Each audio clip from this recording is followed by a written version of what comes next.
strikes back. General Banane, isn't it wonderful to see the English muffins finally in retreat from the mighty French Empire? Oui, Monsieur Napoleon, it is lovely to see our long-time enemies pushed back across aisle 7 back to the grains where they belong. Grape shot thundered from Napoleon's artillery, knocking down muffins left and right. Carrots clad in the blue and red French colors charged across the plains, bayoneting muffins with their toothpicks. Carts were filling up with the retreating muffins as the French took the upper hand. Napoleon Bonaparte shook his fierce war horse, Monsieur Crêpe, and began to trot towards the front lines. Monsieur Napoleon, arrête! Banane yelled just in time for Napoleon to swing his horse around as a puff of smoke erupted from a nearby bush. Zut alors, c'est Léonard le citron anglais!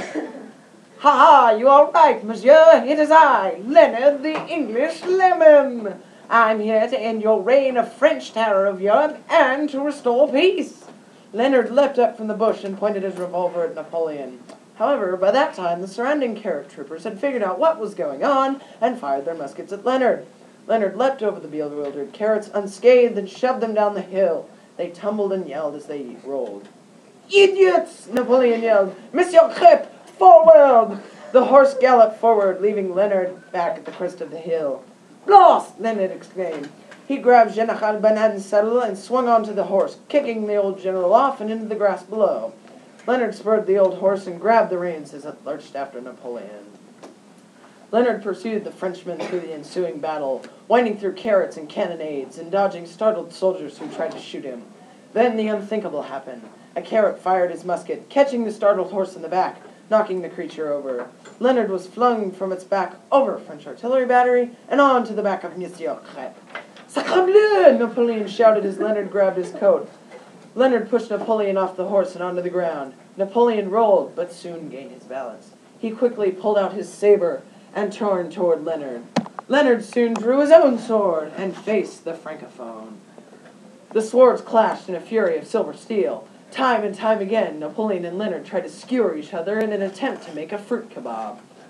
Your powers are weak, old pair, Leonard yells as he swung his sword. Mais non, Leonard, you are mistaken. I have planted the seeds of the mightiest empire Europe has ever seen.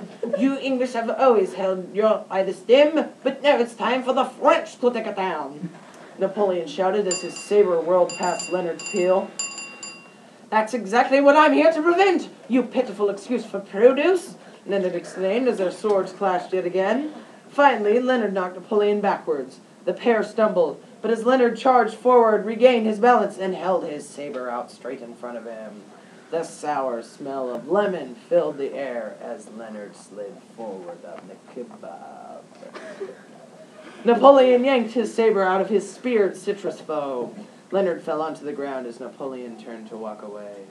But as the Emperor started to stride off, Leonard pushed himself off the ground and limped as quickly as he could towards the English muffin lines and the escaping carts. Qu'est-ce que de? Napoleon cried, surprised that his enemy had gotten up. Get that lemon! Carrot troopers turned to fire their muskets, but most were too surprised to shoot. Leonard grasped the chance and fell on his side, rolling as fast as gravity would carry him. He tumbled down to the shore of the French coast. Leonard! One of the English sailors cried. Hurry! The Frenchies are coming! Leonard looked back and saw an entire French cavalry division charging after him. Napoleon was at the head, his sword brandished. Allez! He cried as he bore down on Leonard. Give me your stem! The sailor yelled. Leonard jumped for his hand and grabbed on tight. The sailor pulled him onto the cart and the vessel cast off. The French reached the beach just as the cart raised anchor. The cavalry dismounted and fired their muskets at the escaping English. Big puffs of smoke erupted from their rifles, but the grapes they fired pinged and splattered off the side of the cart. Napoleon ordered a cannon wheeled up. The big bronze gun boomed and sent an enormous grape towards the cart. Brace yourselves! The sailor yelled. Leonard grabbed onto the side as the grape thudded into the vessel, denting in the side and rocking it. However, it failed to sink the cart, and it eventually sailed out of range. Leonard looked back at Napoleon. I will get you one day, Leonard. You can bet your seeds I will. He cried. And I'll get my revenge, Leonard thought. I will.